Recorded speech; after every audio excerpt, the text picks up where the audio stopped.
우리 지난 시간에 함께 살펴보았던 6절로부터 8절까지의 본문에서 바울은 우리가 주님께 받은 은사를 가지고 교회를 섬겨야 한다는 것을 말씀했습니다. 이제 오늘 본문인 9절로부터 해서 13절까지는요, 우리가 교회 안에서 다른 성도들과 어떻게 관계를 맺고 어떻게 행동할 것인지에 대해서 가르쳐주고 있습니다.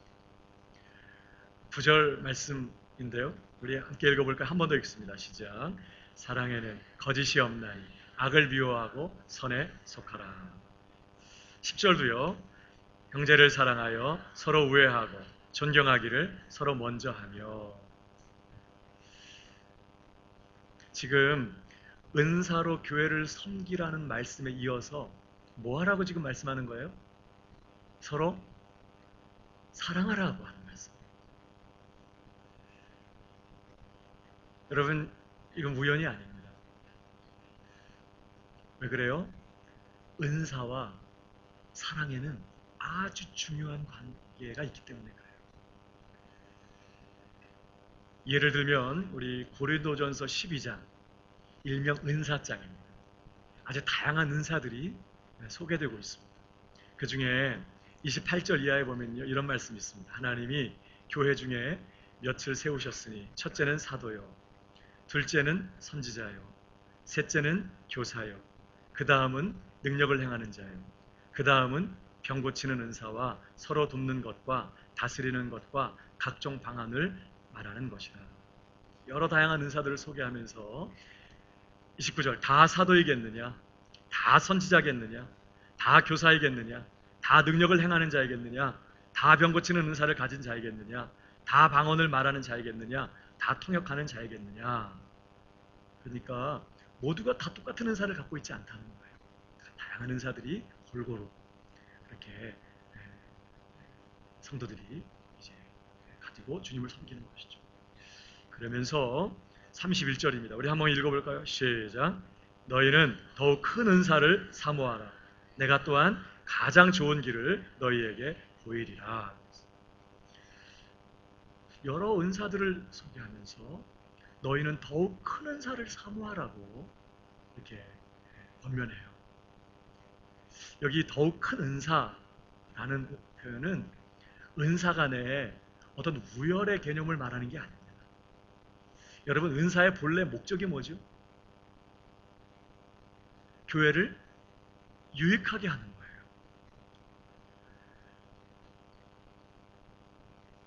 여기 더욱 큰 은사라는 표현은 교회 전체의 유익적인 차원에서 더 중요하고 더 효과적이고 더 탁월한 그런 은사를 말합니다.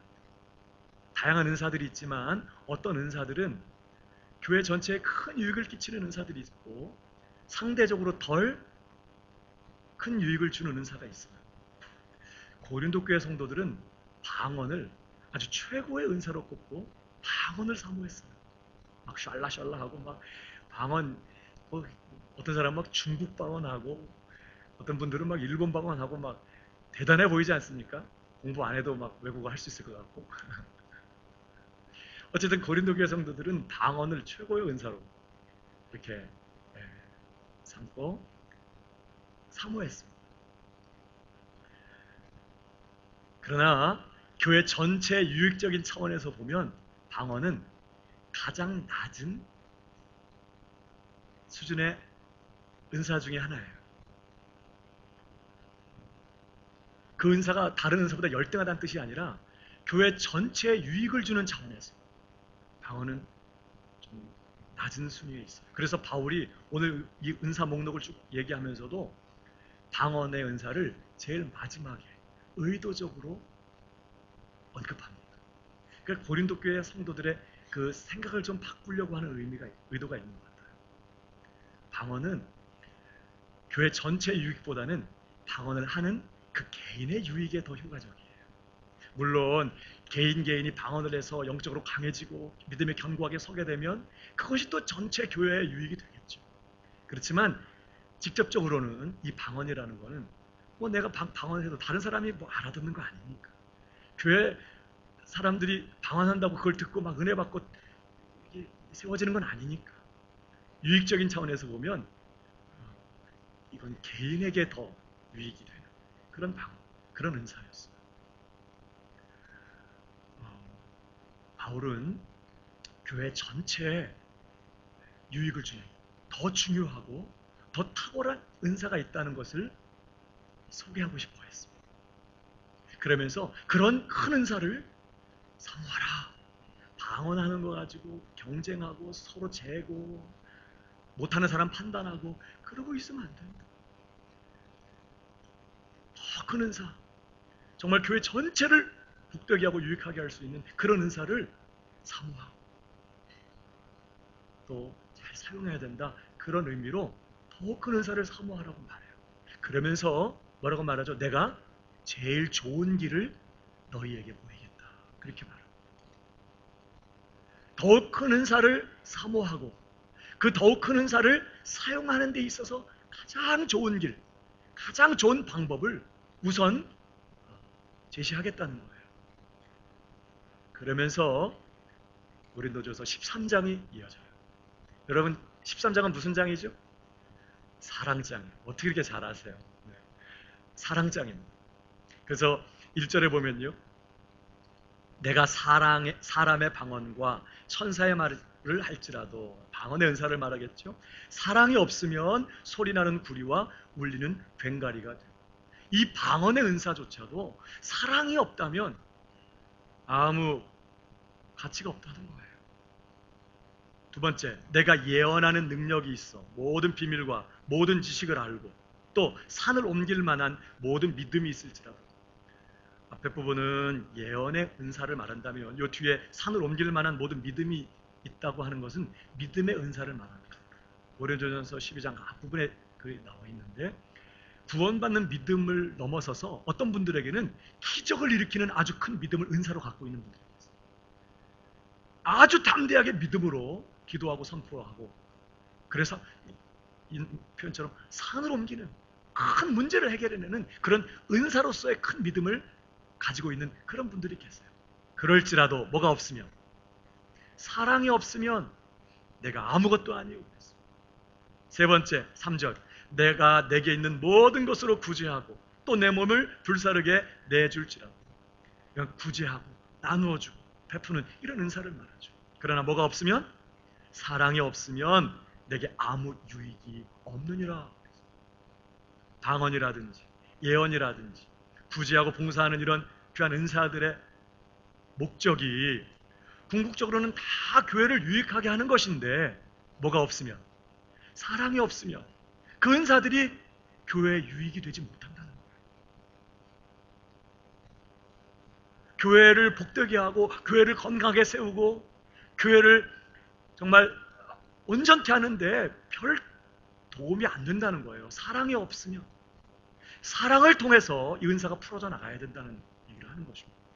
그러면서 이제 계속 설명하죠. 4절에 사랑은 오래 참고 사랑은 온유하며 시기하지 아니하며 자랑하지 아니하며 교만하지 아니하며 쭉 설명해요. 그러다가 8절에 다 같이 시작.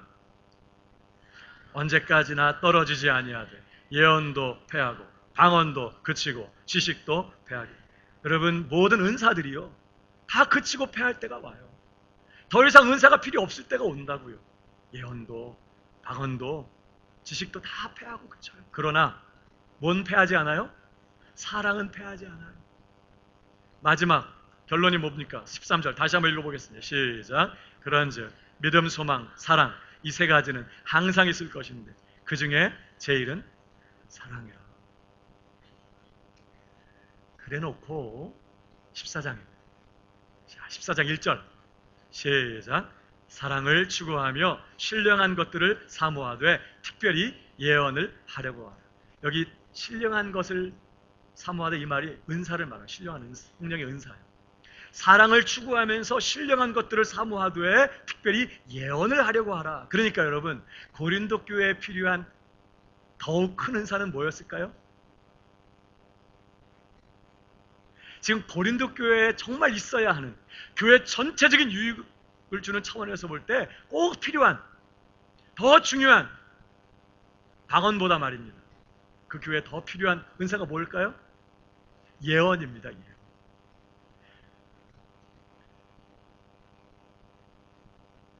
그런데 그 예언의 은사를 사모하고 그 예언의 은사를 사용하는 가장 좋은 방법, 가장 좋은 길이 뭐라고요? 그게 사랑이라는 거예요. 그래서 사랑을 추구하면서 신령한 것을 사모하라는 거예요. 왜? 사랑이 없으면 아까도 뭐라고 그랬죠? 다시 13장 2절에 내가 예언하는 능력이 있어 모든 비밀과 모든 지식을 알고 또 산을 옮길 만한 모든 믿음이 있을지라도 뭐가 없으면, 사랑이 없으면 아무것도 안 돼요. 아무 유익이 없다는 거예요. 사랑으로 예언의 은사를 사용하지 않으면 또 뭐 할까요? 그 은사 갖고 또 경쟁하겠죠. 또 자기 증명하고 과시하고 자랑하고 못하는 사람 또 판단해가면서 말입니다. 오히려 그 은사 때문에 교회가 더 분열하게 되고 더 어려움을 겪게 될 거예요. 방언도 마찬가지고 다른 모든 은사들도 마찬가지고 예언도 마찬가지고 사랑을 통해서 그것이 풀어져 나가고 사랑으로 그 예언의 은사가 사용되어질 때에 비로소 교회에 유익을 끼치고 교회를 건강하게 세우는 그러한 역할을 하게 된다는 거예요. 여러분, 어떤 분들은 그런 말씀을 해요. 목사님, 저는 사랑의 은사가 없어요. 그러면서 이제 가로 열고 그래서 난 사랑 안 해도 되는 것처럼 가로 닫고 사랑을 은사라고 생각해. 그러나 성경은 그 어디에도 사랑을 은사라고 말하지 않아요. 사랑은 성령의 은사가 아니라 뭐죠? 성령의 열매입니다. 은사와 열매는 좀 달라요. 은사는 성령께서 임의로 필요에 따라서 골고루 성도들에게 나눠주셨어요. 그래서 이 사람에게 있는 성령의 은사가 이 사람에게는 없을 수 있어요. 저 사람에게 있는 성령의 은사가 내게 없을 수 있다. 내게 있는 은사가 그 사람에게는 없을 수 있어요. 그러나 그건 전혀 문제가 되지 않아요.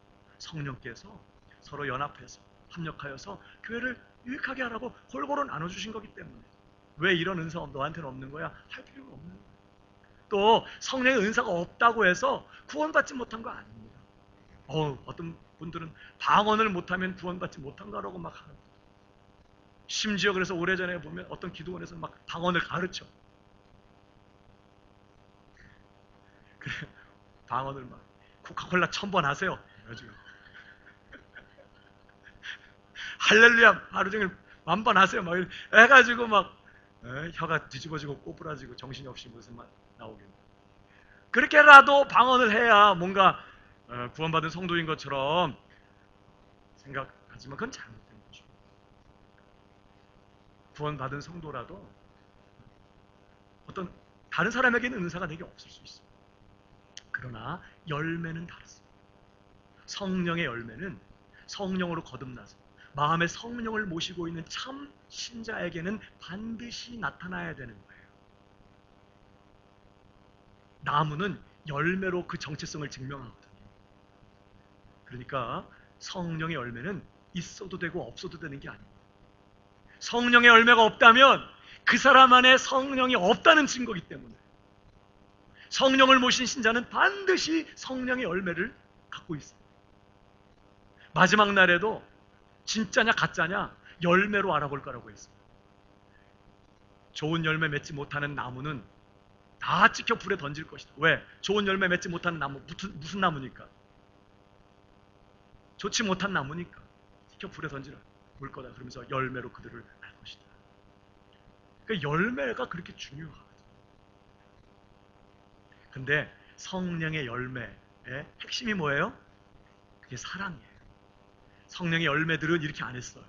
단수로 돼 있어. 성령의 열매는 해놓고 사랑과 희락과 화평, 오래참 9가지의 속성을 얘기해요. 그러니까 성령의 열매는 사랑인데 그 사랑의 다른 차원들을 쭉 설명하는 거죠.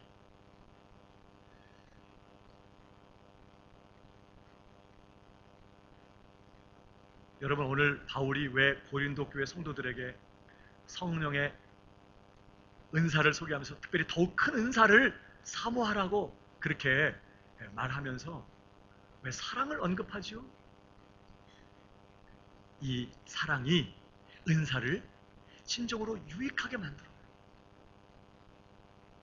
사랑으로 은사를 행할 때 그 은사가 진정으로 가치를 발휘하고 은사다운 역할을 하게 돼요.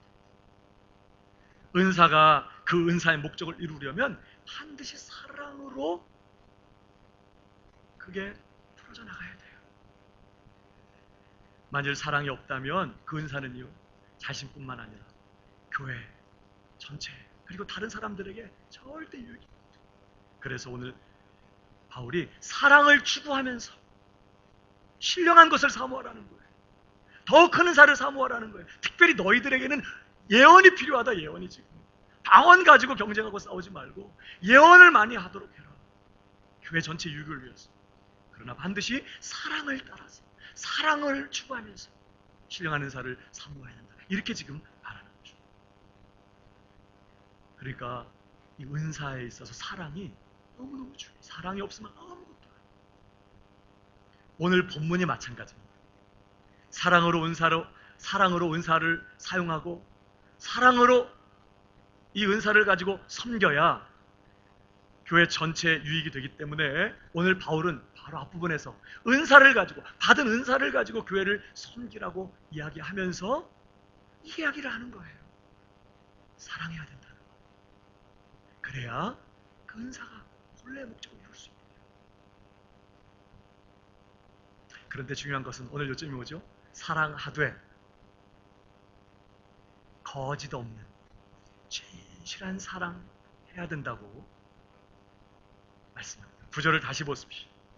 사랑에는 거짓이 없나니 악을 미워하고 선에 속하라 그랬습니다. 여기 사랑에는 거짓이 없나니 한마디로 말하면 사랑에는 거짓이 없어야 한다 그런 뜻이에요. 한번 따라 하십시다. 거짓 없이 사랑하라. 이 거짓이 없다는 말은요, 그 문자적인 뜻이 위선적이지 않다 그런 뜻입니다. 배우가 연기를 할 때 쓰는 단어. 그러니까 다른 사람을 연기하는 거잖아요, 배우는. 그러니까 여기에 단어가 이 거짓이라는 단어가 위선이라고 번역되는 단어예요. 그러니까 사랑에 위선이 없어야 한다 그런 뜻입니다. 뭐가 위선이죠? 우리말 그대로 하면 꾸며낸 선이란 뜻이에요. 위장된 선이란 뜻이죠. 예를 들면 고린도전서 13장 3절에 우리가 아까 읽었던 말씀, 이런 말씀 있었죠. 내가 내게 있는 모든 것으로 구제하고 또 내 몸을 불사르게 내어 줄지라도 뭐가 없으면, 사랑이 없으면 내게 아무 유익이 없느니라 그랬습니다. 여러분, 이 말씀이 지금 뭘 얘기해요? 상대방을 향한 사랑이 없으면서도 얼마든지 겉으로 훌륭해 보이는 큰 희생과 선행 가능하다는 거예요.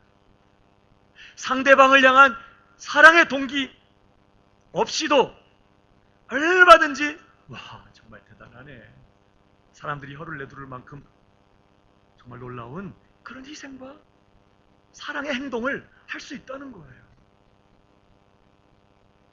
그 사랑 말고 다른 동기가 있는 거죠. 그래서 위선이에요. 여러분, 사람들이 이렇게 위선을 행하는 목적이 뭘까요?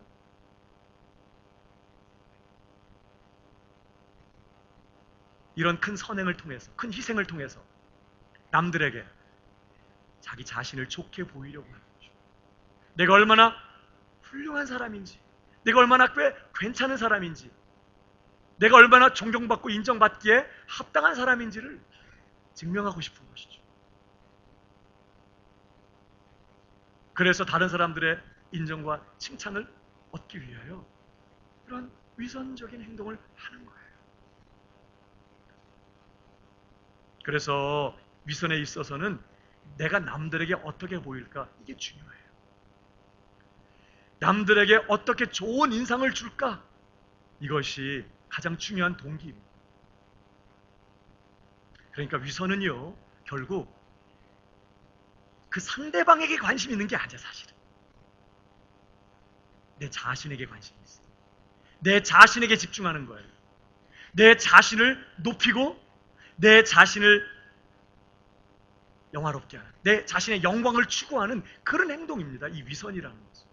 그러니까 엄청나게 큰 희생과 아주 놀라운 선행을 하지만 사실 그 동기 속에는, 그 깊은 내면 안에는 자기 자신을 증명하고 과시하고 인정받고 칭찬받고 높임을 받고 영광을 받으려고 하는 그러한 의도와 목적이 숨겨져 있는, 그걸 자기도 모를 수 있어요. 그런 걸 그냥 의식적으로 모른 채 그렇게 얼마든지 할 수 있다. 그래서 예수님은 이런 위선에 대해서 뭐라고 경고하셨죠? 마태복음 6장 7절에 보면, 2절에 보니까요, 그러므로 구제할 때에 외식하는 자가, 이게 위선이죠, 외식하는 자가 사람에게서 영광을 받으려고 회당과 거리에서 하는 것 같이 너희 앞에 나팔을 불지 말라. 진실로 너희에게 이르노니 그들은 자기 상을 이미 받았느니라. 구제하는 일이 얼마나 귀한 일입니까? 그러나 이 귀한 선행을 하면서도 동기는 뭐라고요? 사람들에게 영광을 받기 위해서, 인정받고 칭찬받고 높임을 받기 위해서, 사람들이 잘 보이도록 그렇게 나팔을 부는, 절대 그렇게 해서는 안 됩니다. 그런 자들은 이미 자기 상을 받았다. 사실 이 다음 말씀 다음에 보면 기도할 때도 그래라. 기도할 때 외식하는 자들이 사람의 영광을 얻기 위해서 사람들이 보는 앞에서 기도하고 오래 기도하고, 그러나 그들은 자기 상을 이미 받았다. 똑같은 경고의 말씀이셨어요. 가장 거룩하고 가장 신령한 일을 하면서조차도 우리 안에 그런 내가 영광을 받으려고 하는 동기가 숨어 있을 수 있다는 것을 좀 잊지 하고, 위선자들은 다른 사람들로부터의 그런 인정과 칭찬을 갈구합니다. 그리고 그것을 얻어요. 그리고 그것이 그들이 받는 전부라는 거죠. 그리고 끝이에요. 하나님과는 아무런 상관이 없어요.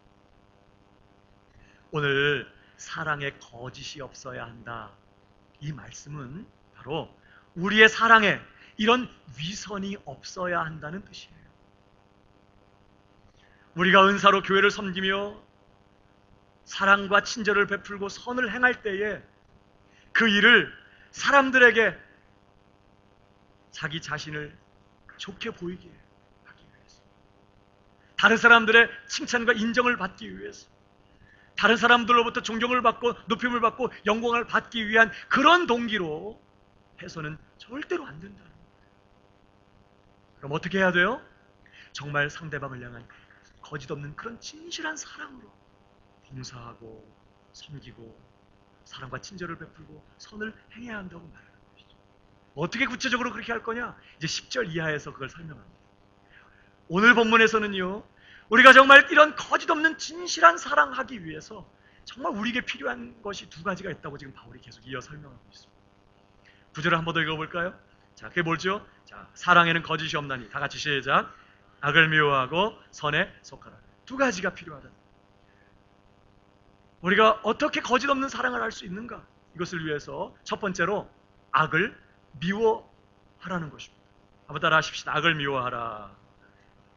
여기 미워하라는 이 단어가요, 강조를 의미하는 접두어 아포라는 단어와 미워한다라는 뜻의 스티게오라는 단어의 합성어라고 합니다. 그러니까 문자적인 뜻은, 이 원문의 단어의 뜻은 그냥 미워하는 게 아니에요. 강조의 접두어가 붙어 있어. 그러니까 아주 몹시 미워하는 거죠. 몹시 싫어하는 거예요. 아주 막 소름 끼치도록 혐오하는 것입니다. 오늘날 새말로 무슨 말? 극혐이지 뭐, 극혐. 뭐를? 악을. 악에 대해서 그렇게 아주 몹시 미워하고 극도로 혐오하면서 싫어해야 된다, 반대해야 된다, 거부해야 된다, 이렇게 지금 말하는 거죠. 여러분, 근데 뭐가 악이죠? 뭐가 악일까? 물론 지금 여기 악을 미워하라 할 때 여기서 말하는 악은 모든 악을 다 포함하고 있습니다. 우리는 정말 모든 악에 대해서, 모든 죄악에 대해서 극도로 혐오하고 미워하는 태도가 있어야만 합니다. 그런데 오늘 이 본문에서, 이 문맥 안에서 말입니다, 여기서 의미하는 이 악은 1차적으로 뭘 말할까? 거짓. 바로 그 위선을 얘기하는.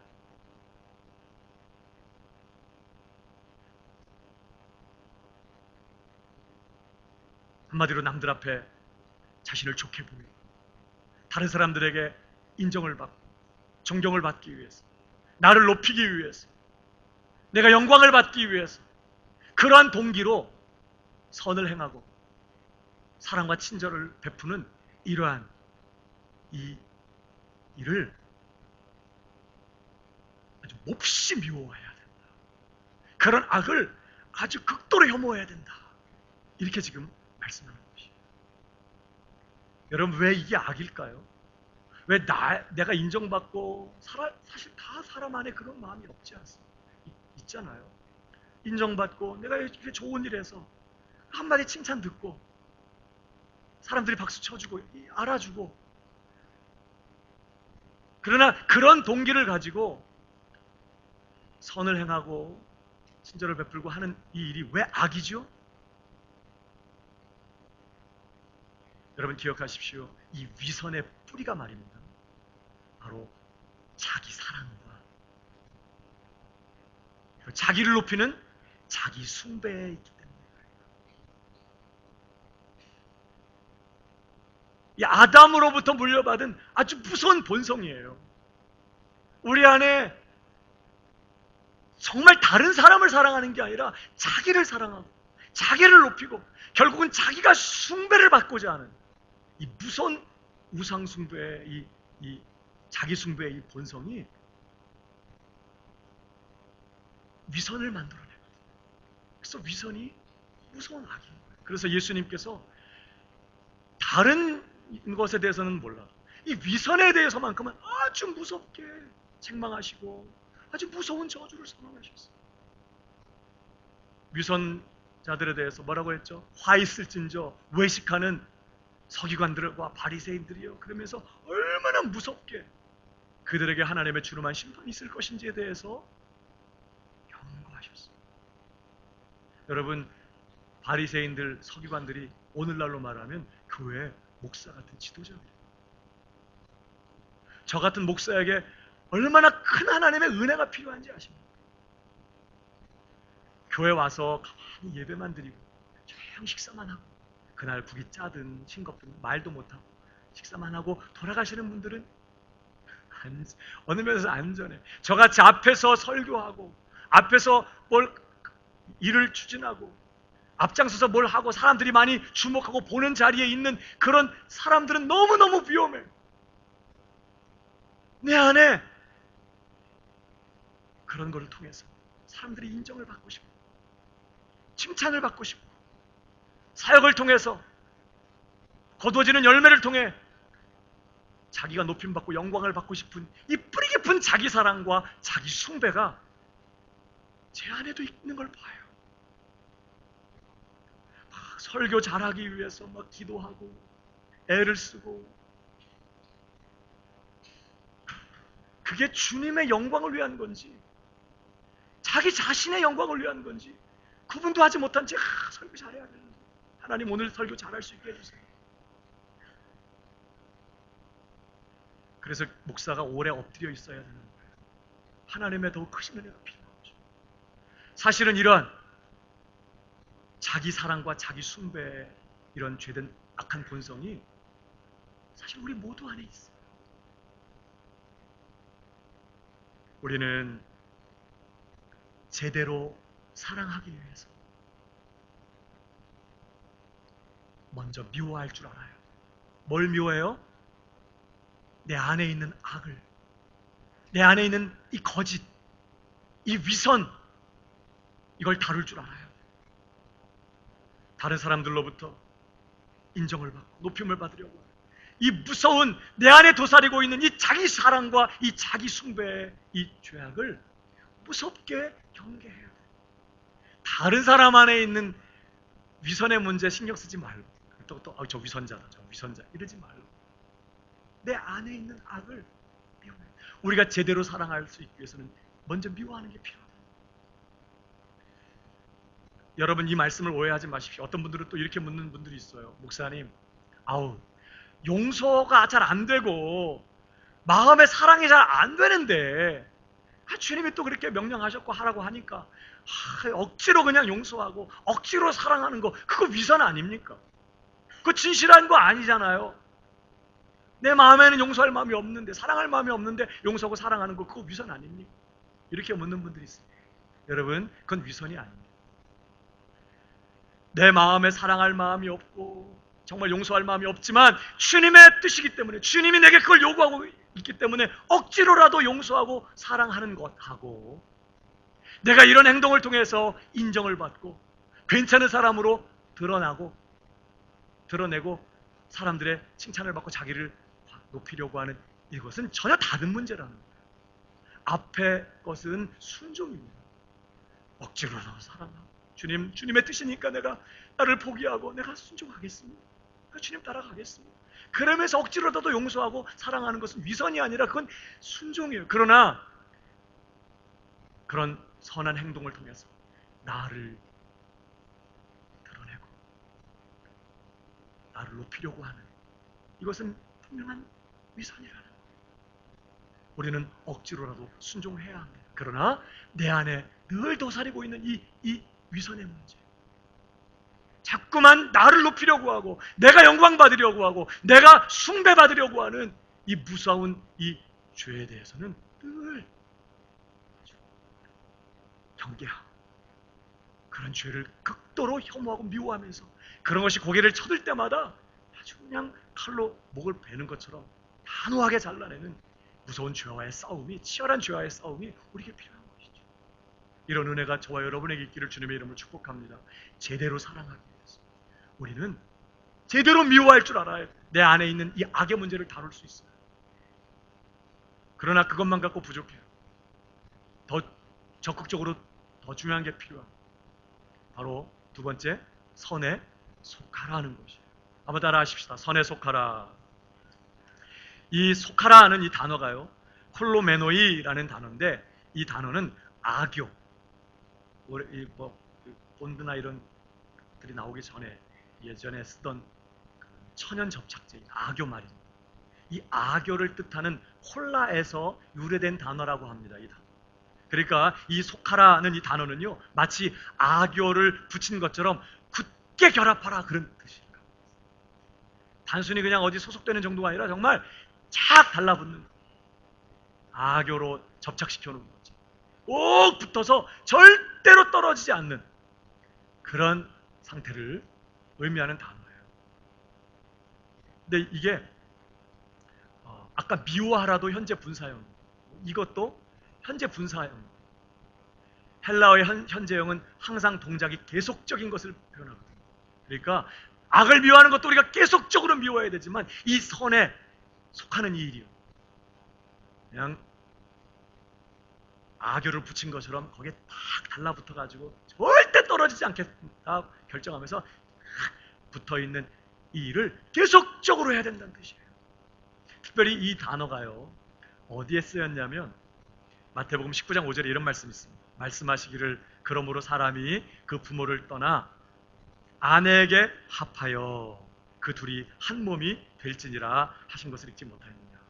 여기 합하여라는 단어가 이 단어예요. 그러니까 여기 합하는 게 뭐예요? 아주 깊은 애정을 가지고 남편이 아내에게 결합하는, 그래서 두 사람이 정말 한 몸이 되는 거죠. 악교로 붙여놓은 것처럼 쫙 달라붙는 거죠. 깊은 애정을 가지고 한 몸이 되는, 결합하는. 그러니까 여기 선에 속하라, 이 말은 선에 대해서 깊은 애착을 가지고, 선에 대해서 깊은 애정을 가지고 막 달라붙어서 거기에서 절대로 떨어지지 말라, 이런 의미가 담겨있는 뜻입니다. 뭐가 우리가 그렇게 깊은 애정을 가지고 달라붙어야 될 선일까? 뭐가 선이에요? 물론 하나님이 선이시고 하나님의 말씀, 진리가 선이고 예수 그리스도가 선이시고 다 맞습니다. 우리는 그렇게 선하신, 선이 되시는 선의 본체이신 우리 하나님께 붙어야 돼요. 그런데 이 문맥에서 말이에요, 오늘 이 문맥에서 의미하는 선은 1차적으로 로마서 12장 본문에서 확인해 봐야 돼요. 12장 1절부터 이런 말씀이 있었죠. 한번 다시 보실까요? 그러므로 형제들아, 내가 하나님의 모든 자비하심으로 너희를 권하노니 너희 몸을 하나님이 기뻐하시는 거룩한 산 제물로 드리라. 이는 너희가 드릴 영증입니다. 뭐가 선일까? 우리가 추구하고 우리가 깊은 애착을 가지고 정말 들러붙어서 붙잡고 살아야 될 선. 뭐가 선이에요? 왜 노란 걸로 해놨겠어요? 모든 자비하심으로 나를 대접하신 그 하나님께 나도 내 전부를 산 제물로 드려서 그 하나님을 기쁘시게 하고 그 하나님을 영화롭게 하는 예배자의 삶을 사는 것이 우리가 붙잡아야 될 선이라는 거예요. 뭐가 선이에요? 그게 선인 거예요. 더 나아가 그러기 위해서 그 다음 절 뭐라고 말하죠? 너희는 이 세대를 본받지 말고 오직 마음을 새롭게 함으로 변화를 받아 하나님의 선하시고 기뻐하시고 온전하신 뜻이 무엇인지 분별하도록 하라. 내 삶 전부가 하나님을 기쁘시게 하고 하나님을 영화롭게 하는 예배가 되게 하기 위하여 오늘도 세상으로부터 돌이키고 하나님의 기뻐하시고 선하시고 온전하신 뜻이 무엇인지를 분별하면서 그 하나님의 뜻 가운데 거하기를 힘쓰는 그 하나님의 뜻을 쫓아가는 그런 삶, 그게 선이에요. 아멘이신가요? 우리는 바로 이 일에 깊은 애정을 가지고 꼭 달라붙어서 그 삶에서 절대 떨어지지 않는 그런 삶을 살아가야 된다는 뜻이 선에 속하라는 거예요. 이 특별히 로마서 12장에서 의미하는 바가 그렇다는 거예요. 그런 은혜가 있으시기를 축복합니다. 더더군다나 여러분, 특별히 5절에 보면요, 우리가 정말 추구해야 될 선이 무엇인지에 대한 힌트가 또 나와요. 5절을 보십시다. 같이 한번 읽어볼까요? 시작. 많은 사람이 그리스도 안에서 한 몸이 되어 서로 지체가, 신자가 누구냐? 신자가 교회 일원이기 전에 그는 누구예요?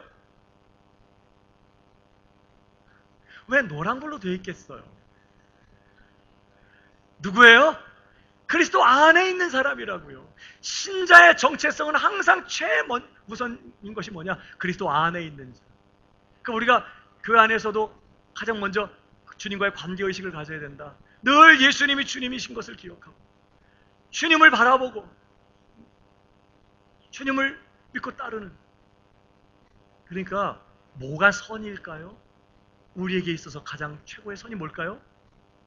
늘 그 주님 안에 거하는 것이에요. 주님 바깥으로 나가지 않고 주님 안에 나를 붙여놓으셨으니 이제 내가 살 길은 오직 여긴 줄 알고 주님 안에 거하면서 24시간 주 예수님을 바라보고 늘 주님 대신 예수님과 동행하면서 주님과 마음을 나누면서 주님께 여쭙고 주님의 음성에 귀를 기울이고 주님께서 감동 주시면 또 은혜를 구하면서 한 걸음 또 옮기고 그렇게 주님을 따라가는 것이죠. 주님 안에 거하는 거예요. 그게 우리가 붙들어야 될 선이라는 거예요.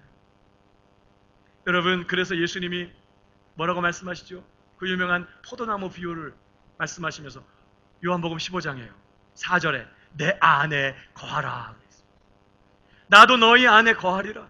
가지가 포도나무에 붙어있지 아니하면 스스로 열매를 맺을 수 없음 같이 너희도 내 안에 있지 아니하면 그러하리라.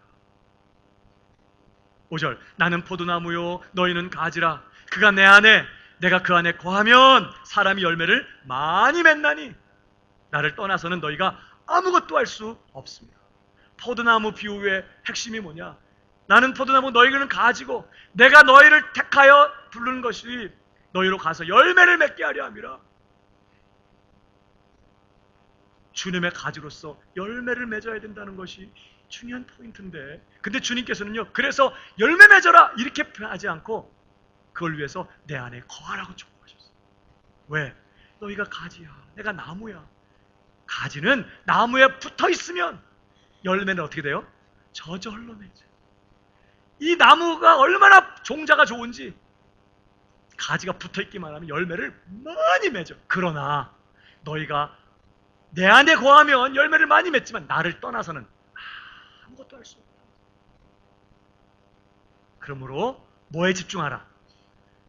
내 안에 거하는 일에 집중하라는 거예요. 열매를 맺는 것이 중요한 일이지만 그러나 열매를 맺으려고 힘쓰지 말고 주 예수님 안에 거하는 삶에 집중하면 열매는 결과적으로 나타나게 돼요.